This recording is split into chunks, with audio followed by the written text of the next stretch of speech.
welcome back to another episode of Journey Through the Darkside. I'm Daniel. I'm Simon. And we are joined by a special guest today. This is Simon's brother, Elijah.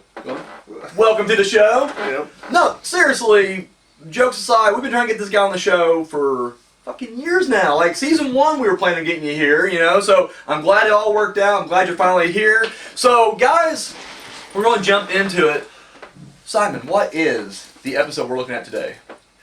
WWF In Your House 14, Revenge of the Taker. Ooh.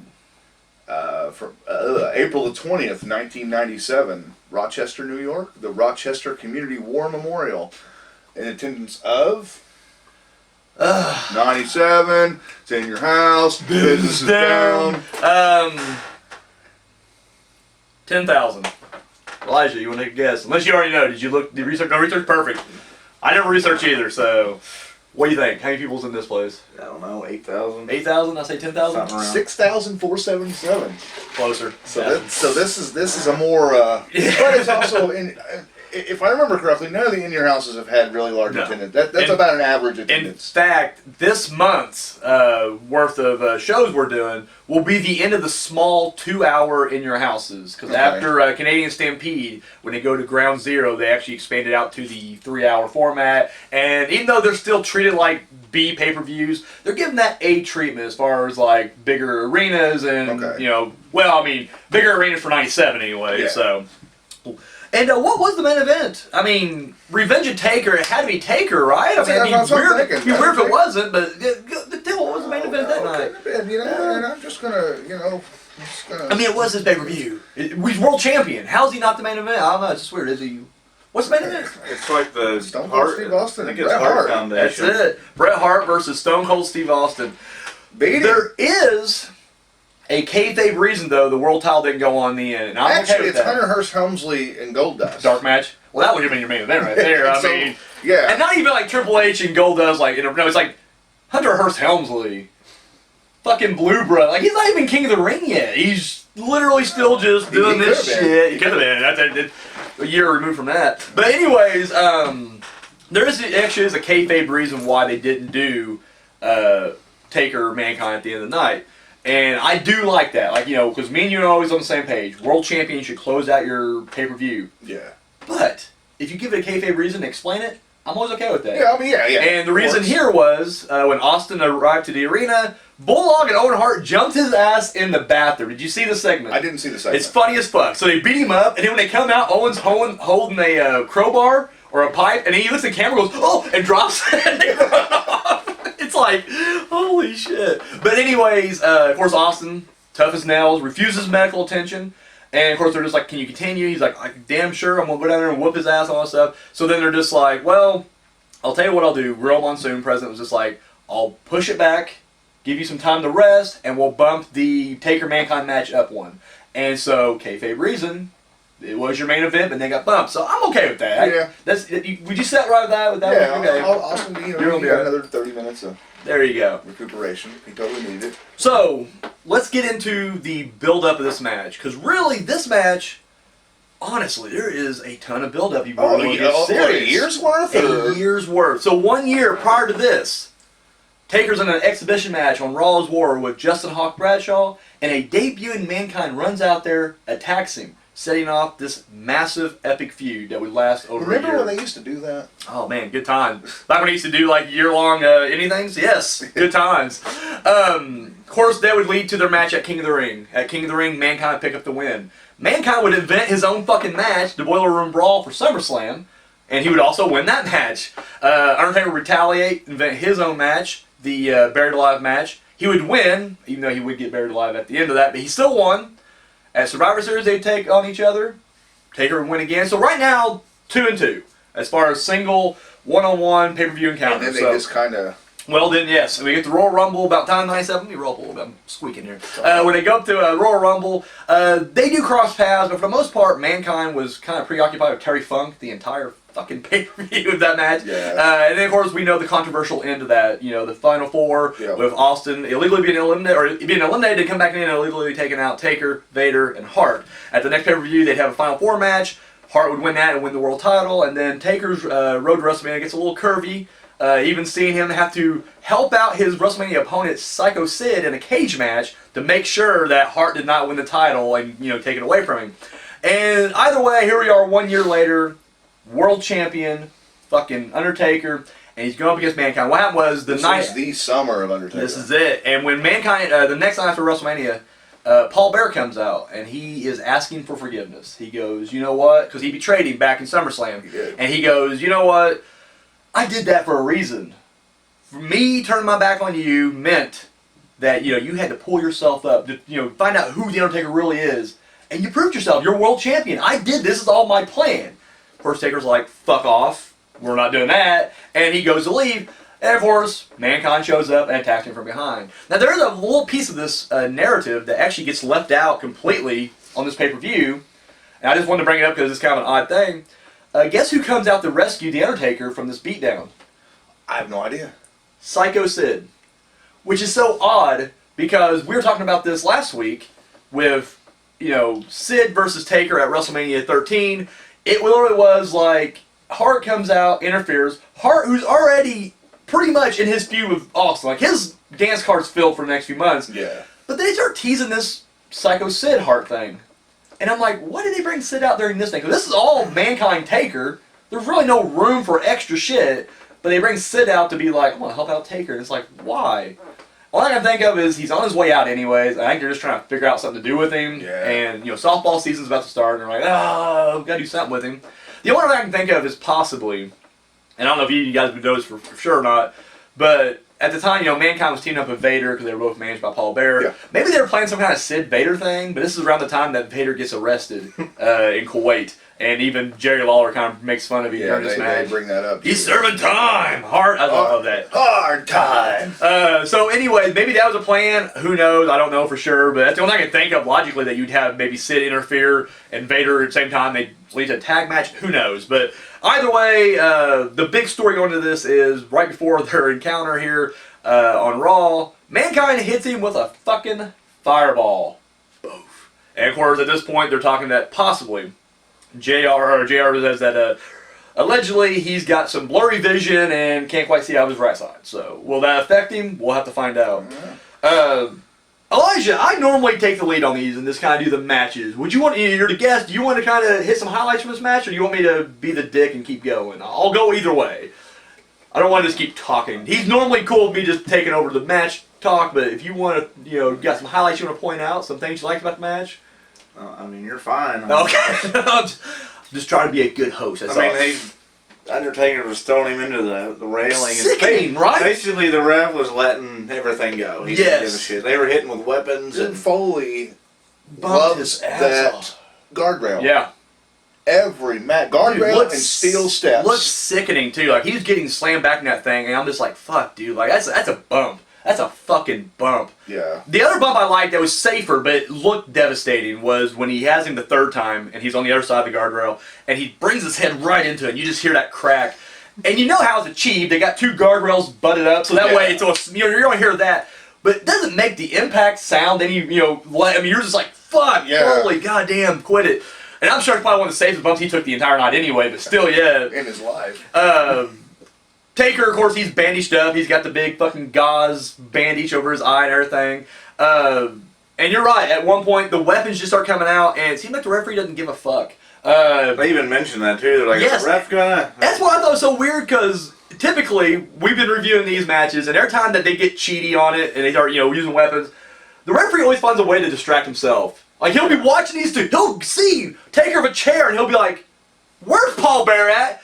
Get over here, you're distracted. It's just like, it's the cheesiest fucking thing. He does that like every fucking minute. And that's how you get away with it. Here, none of that. And Mankind's like, pitcher of water over your fucking head. Oh, yeah, and dude. Referee's just kind of like... And I don't know if it was in this match or one of the other ones during this block. They did mention, since it was a title match, the ref was going to be a little more lenient because they wanted to clear, they wanted to have a clear winner. Nobody disqualified. It was later on, but that is kind of the behind kayfabe reason I gave this one, because, like you said, McMahon's like, why didn't they disqualify him? Yeah. And I kept waiting for JR to be like, well, he was tied up over there with the opponent. No, JR's just like, Yeah, Vince, why did they disqualify him? And the only thing Lawler says is, well, guys, you knew this was going to happen because look who it is. And so I was just kind of made it in my mind that, like, backstage, Earl Hebner's just like, fuck, I got scheduled this match tonight. You know what these guys have done to each other? I mean, boiler room, they bury each other alive. Even their straight matches, they get weapons all the time. You know what? As long as no one interferes, I'm just letting shit go. I don't care. I just don't fucking care anymore. They're going to do it anyway. And sure enough, they did, and he's just like, I hate my fucking job. Whatever. No, it's funny when they'll count, and they'll like get to like 7 or 8, and they just stop counting. Oh yeah, because they know they're like, ah, shit. You know what's a little side road here? We do side roads from time to time. At the WrestleMania 10, when Piper is the special referee for Yokozuna and Hart, okay, he just goes for that count quickly. He's just like 1, 2, 3, and like Hart's just like, fuck, and he rolls back in real quick. And I'm just like, someone needs to Piper like, lay off a little bit. It's cool. Let him have some breathing room. He's not having any of that though. He was like, nope, still real me, damn it. Fucking Piper. Exactly. He's like, you know, it's my rules. So, anyways, this match gets out of control. When Taker finally does make a comeback, and then at this point, the bandage job, you see, he's got these wicked burns on his face and shit. That's an excellent makeup job, by the way. Awesome. In fact, it kind of stayed on there because I mean, the whole time Mankind's targeting that shit. It wasn't real. Oh shit! Was it not? Oh shit! No, it's real. It's all real. That was it. So he's working him over and everything, and so when he goes to clothesline him, Mankind grabs the referee and pulls him away and collides. So goes down instantly. Longest ref bump. Oh yeah, no, he was dead. He was fucking dead. It was just like Mandible Claw goes on Taker. He goes down. We get a second referee.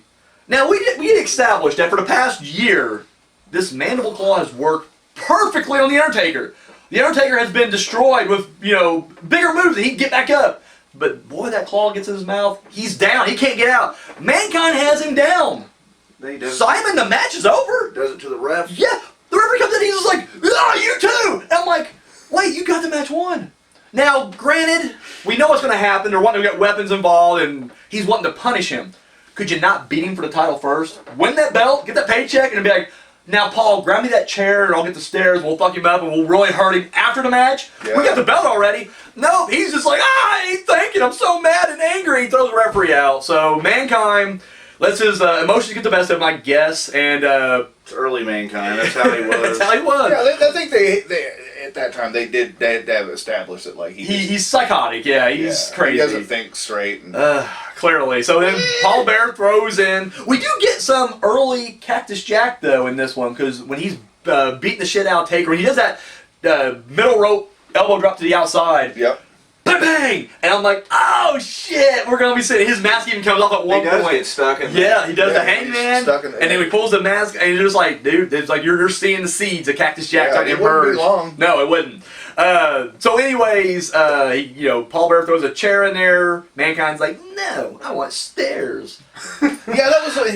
He had him beat with the metal claw. He had a free chair, and he's like, no. And it's funny because he struggles those stairs a little bit. He's just like, fuck, they ain't coming off. Kicked into he gets it, throws it into the thing. He can't quite get over the rope. He has to struggle. So the whole time this is all going on, Taker's getting up and just like, all right, I'm good. Oh, he's still fucking those stairs. I guess I'm going to his chair. Like he's waiting for it. So yeah, he throws a drop kick, knocks him back in his face. What a fucking.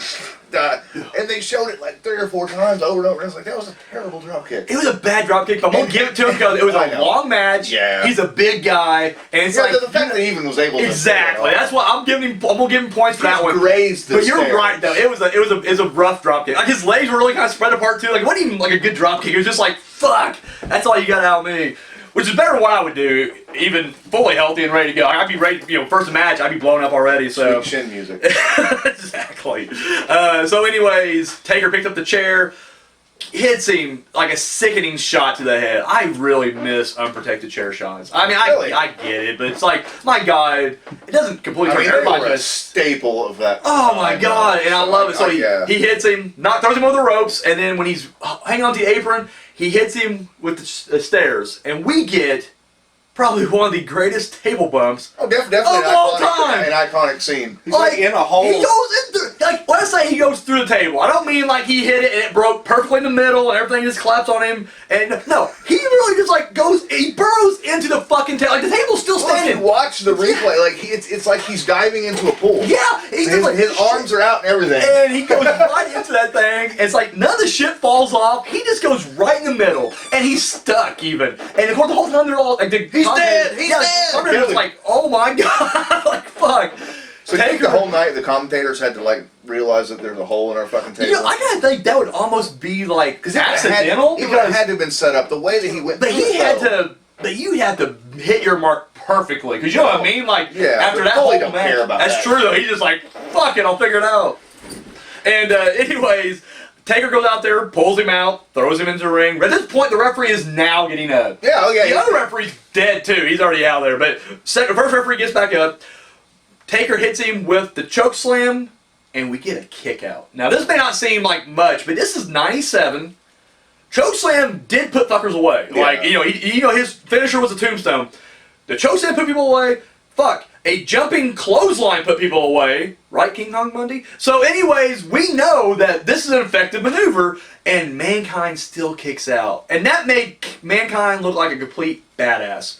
Not only did this motherfucker get his head slammed into multiple guardrails, hit a chair, got hit the stairs, went through a table, and got stuck in that table, choke slam, and he still kicks out. And I'm just like, fuck. But at that point, go ahead, yeah. This whole feud from a year ago to this match and beyond, his immediately being put with the Undertaker gave him immediate credibility. Oh, absolutely. Yeah, we talked about that back when he first did start. Yeah. There was I think he's even commented like he thought that the gimmick was a rib. Yeah. And it was like, it's just a guy in a brown suit and a mask. Like that's not gonna really Yeah. And he was kind of angry because he wanted to, because he was well known. Cactus Jack. You want to be Cactus Jack, Yeah, but I think putting him with that feud with the Undertaker and just watching him, because he took so much abuse. Oh, dude, up to this point, like he didn't really bump like that for anybody else. No. I mean, he did, but not. Well, Vader. I say him and Vader, but beyond that, you're right. History anyway. Yeah. But you're right. No, he put it all on the line. So Taker gets him up, tombstone pile driver, 1, 2, 3. He keeps the championship. Now we're gonna get into a little bit of a segment here that gets a bit botchy. All right. I know. Now I'm gonna fix it. I'm gonna fix it. I can't not fix it. It has to, I have to make sense of it in my head. So, here's what really happened, and then I'll fix it with Beyond Kayfabe in a minute. So, what really happened was Taker, goes after Paul Bearer. He's in the ring and he's got him in the corner and he's beating him up. And of course, Mankind's going for that fireball and he's ready to set it. And Taker turns around, moves out of the way, and nothing happens. And it's like, shit. You know what's going to happen, but fuck. So, Taker, being the pro that he is, goes right back, clobbers on Mankind a little bit, turns around, clobbers on Paul Bearer. Give him a second chance. Mankind gets it up, he's like, okay. You can even hear him yell, like, oh! That's the cue, okay. He grabs Paul Bearer by the hair. I'm going to put this motherfucker right in the way of the fireball.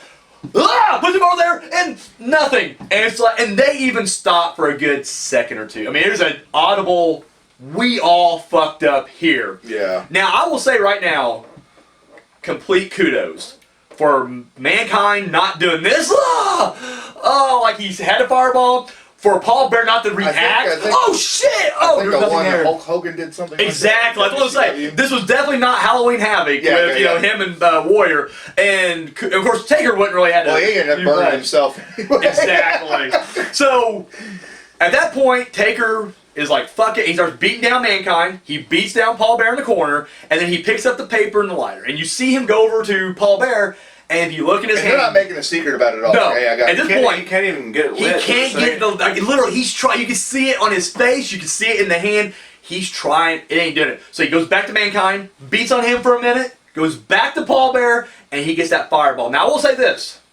That fireball looked badass. Yes. And in fact, in every promo package after this, when you just see that, you don't see the setup. You just see, oh my God, fireball. It looked devastating. You're like, fuck. But you don't have to remember that first part. None of that happened. So he hits the fireball. Still burn. So here's Beyond Kayfabe. We're gonna make this make sense. It wasn't a botch. What we saw happen, and it was real. So here's what happened. Mankind, he's pissed. He had the title won, and then Mankind or Taker still beat him I'm gonna burn this motherfucker. And he's going after Uncle Paul. Shit, he's going after Uncle Paul.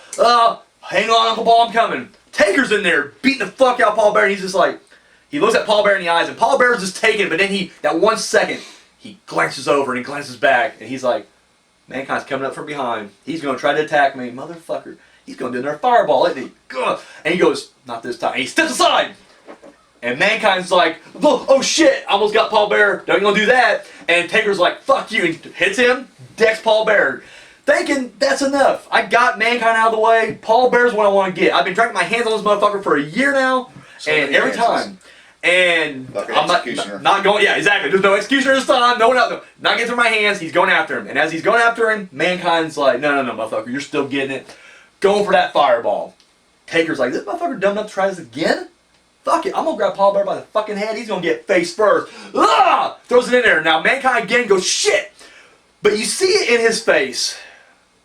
How far is this feud going? Because at this point, we're going to start seeing a more human side of Mankind from this point out. Dude Love's just around the corner. Cactus Jack. More human than human? More human than human. And literally, you're going to start hearing more about, Mama Foley's baby boy. So we're seeing a more human side, and he's in his mind's like, God damn, is this going too far? I almost burnt my friend, my Uncle Paul, in the face. Now, Paul Bear's out of it. He's out on his feet. He's just unconscious, he's just there. But Mankind's like, fuck. And for that split second, while we had this awkward 2-second stop, Mankind just playing it all in his head like, man, this has gone too far. And Taker is just kind of bewildered like, what the fuck's going on here? Why is he not, no, fuck this. And he knocks out Mankind, beats up Paul Bear, and he grabs that paper, and he grabs that lighter. He's like, I know how to do a fucking fireball. I'm the Undertaker. I may not have done a fireball before, but I know the fireball. I know what I'm doing. So he goes over there and he's over to Paul Bear, and he's just like, am I going too far? It's a family friend. I've been up and down the road with this guy, and it's getting to him. He goes back to Mankind, starts beating him up a little more, and he's just like, no. Fuck it. He goes over there and fireball in the face. I like my narrative a lot better than what we saw. So, all right. So we're gonna go with that. Anyways, Mankind or Paul Bear gets hit in the face with fireball. Mankind pulls him out. They put the jacket over his face and they escort him out of there. And of course, Taker is there, kind of looking like pretty remorseful, like shit. Like, did I just do that? And of course, he's like Matt, yeah, what have I done? And so it really does kind of play into that quite a bit. I'm not sure I was a fan of that though, because we don't need Taker to have emotions and well, I'm okay with that only because word's kind of leading here with the next few months. It's going to show a more, he has a vulnerable side and he does feel regret over certain things maybe he's done or hasn't done in his past. So, so anyways, that's the match. I won't really go into the aftermath so much, only because that with Michael Myers. He did, and I thought he did okay with it. But anyways, luckily Blumhouse got a hold of him. Oh my god.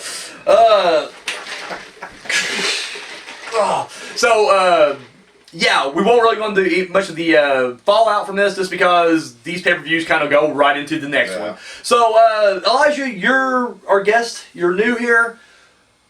What did you think about this match? Did you like it? Did you not? Why? And then we give a rating out of 4 stars. 0 to 4 stars. You give your rating. What did you think about this match? Oh, no halves. Yeah, no halves. You full stars. I mean, I liked it. I mean, it showed, how this feud, over the years and that it grows and everything, and it's like what you guys said earlier. It's one of them storylines that they actually kept going. It's not like nowadays where they just stop and yeah. Like it was a year-long feud. It had some splits, but I think it was a pretty good payoff for this match. They beat the fuck out of each other. Oh, yeah. It was definitely a Mankind match. It was definitely a Mick Foley type of I don't give a fuck, beat the shit out of me. He probably called it. Well, it's a good. I liked it. It's good. It's a good Undertaker match. Yes, there was some fudge ups there, but you gotta expect that. It's live, I guess. You gotta expect. That's true. Now. Yeah. But so out of 4 stars, what would you give it? About a 3. 3? Yeah. Fair enough. Simon, my man, what do you think about this match? Perfect match. Perfect Taker. Best Taker Mankind match. Second best of all time, but best so far. Yeah. And like he said, it was definitely a Foley match. A lot of these matches with Undertaker have been more geared toward Foley, I think. But like I said, like they instantly made him a credible person in the WWF, not just some guy in a mask. Yeah. You know, like, You seen where that went? I mean, yeah. But just the brutality, the outside the ring stuff, and even though it was a mess up, like still the whole ending was, that's what Taker needed. It was revenge of the Taker. Exactly. I mean, and that was a cool thing too, because we always talk about these Undertaker matches, especially the bad ones we saw, which I think we're still more bad than good right now. But they always get decent scores because there's so much around the match. The story, the build-up, the legacy. Match may be a shithole fucking match, but like everything that surrounds it makes it all great. This just happens to be the perfect storm of everything. Come together on a great match, a great story build from way back, and then there's a little bit more to go, but like 4 stars. 4 stars. 4 stars. This was incredible. Like this is and it's like, because we've talked on previous, when's Taker did the good stuff. When's Taker no in this feud though, man, when's he gonna get his revenge? Oh yeah. He was so close. Oh, he didn't get it. Oh, and then now he's going off and doing he's wrestling this guy, and Mankind's over here. There's like I mean, of course in reality we knew what was yeah. But you're right. You're watching the time. You put yourself in that mindset. It's like, man, when's he? And then you see it, Revenge of the Taker. Like, gotta get that. That's it. Yeah. And it delivered. 1,000%. 4 stars. 4 stars. I'm gonna give it 3 stars. Now don't get me wrong, a high 3, and honestly, it was close to being a 4. Like a 3.7. Yeah, I'm nitpicking, and I'm gonna be honest. Of course, to me, it's not gonna be a perfect thing. I feel like the nitpicks I have are very minor. I'm nitpicking the fact that why wasn't this just booked as a hardcore match or a street fight or a death match, whatever? Because like they have the history built into it, so it's not like it coming out of left field. We reviewed a match earlier in the year. It was Goldust versus Undertaker in a casket match. Now, it was their first encounter, and there was no build-up to it. And it was a casket match. And I'm like, isn't that a match you would do to end a feud?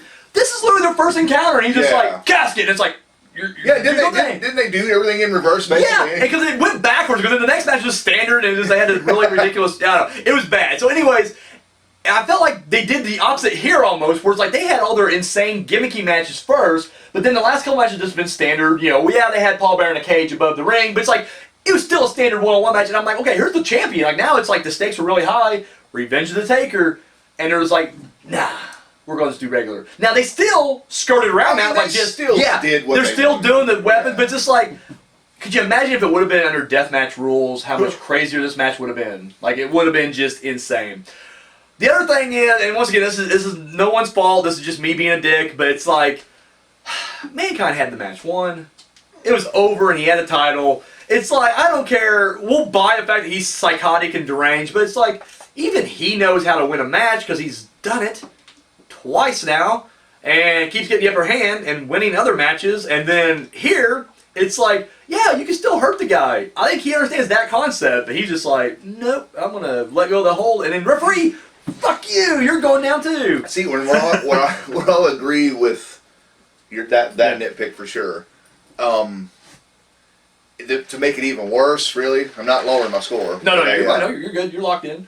You think that he would be a little less psychotic, a little more focused, with a manager, someone in his ear, kind of, guiding him. Mankind on his own, sure, he's going to make stupid decisions and do what but like with Paul Bearer, who's proven to be a good manager, like he's still doing that kind of stuff. Like when they go backstage, is Paul like, what the hell? I'm sorry, Uncle Paul. We could have been back here 20 minutes ago. Yeah, exactly. So, I don't know. It does seem kind of... I get what you're saying. But, but like I said, minor nitpicks. And I guess the last thing will always be, you always say when you do your scores, you don't just look at the match. You look at the build-up. I do. The fallout, what happens around it. No, I totally agree. The legacy, just everything about the match. So, it's hard for me to really give it that perfect score when they still kind of botched up that final little segment. Not a big deal. And it's a minor. No, they didn't botch it. Well, it's all right. I fixed it. I fixed it. So, so I'm getting 3. So that's 3, 3, and 4. I'll average out about 3.5. So we'll say a 3.5 star match. So we'll take it. So non-knock. This match was fucking epic. Very entertaining.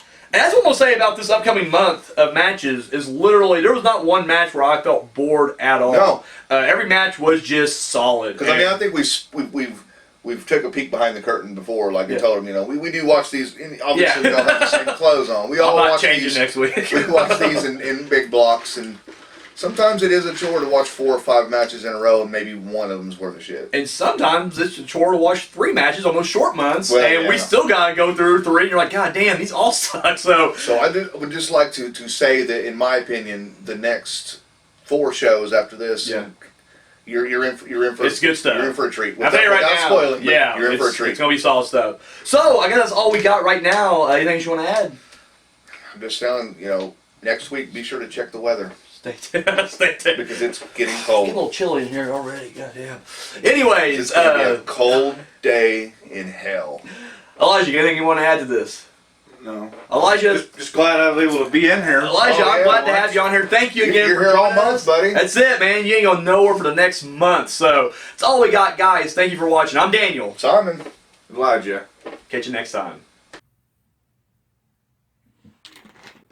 Oh, shit. Didn't always run. Sorry. Hi. Thank you for watching that video. Be sure to give us a thumbs up, share it, subscribe to our channel. All that good stuff you do right here on YouTube, go ahead and do it. Check out our other videos. Go to our playlist. We got episodes of TPS TV, Journey Through the Darkside. We got a new show coming out, the horror movie review with Daniel Richardson. This guy. And of course, our short film, Entropy. You can find all that and more right here on YouTube. And then check out, yeah, look at that. All of our social media right there. And we don't just, copy and paste like the same post and put it on all. No, that's ridiculous. 3 different platforms, 3 different posts. I mean, the behind the scenes stuff you see on Twitter will not be the same stuff you see on Instagram. So there you go, right there. So be sure to give us a follow and a like on all that right there. Keep up to date. Have you seen Unspeakable Acts yet? No? Come on. Pick you up the DVD right now. Links over there. Oh, yeah. It's only $7. $3 shipping and handling. And of course, if you've already seen it and you haven't seen the public domain dungeon yet, boom, $5 DVD right there. So 5 S&P as well. Or sorry, 3 S&P as well. So there you go. Do that. And if you got the spare change, you want to hit us up, donate a little bit over here to TPS Productions. Our Patreon is right there. Oh yeah. So that's all we. Oh my God, sorry. I'm getting fired, ain't I? Guys, that's all we got. Thank you for watching.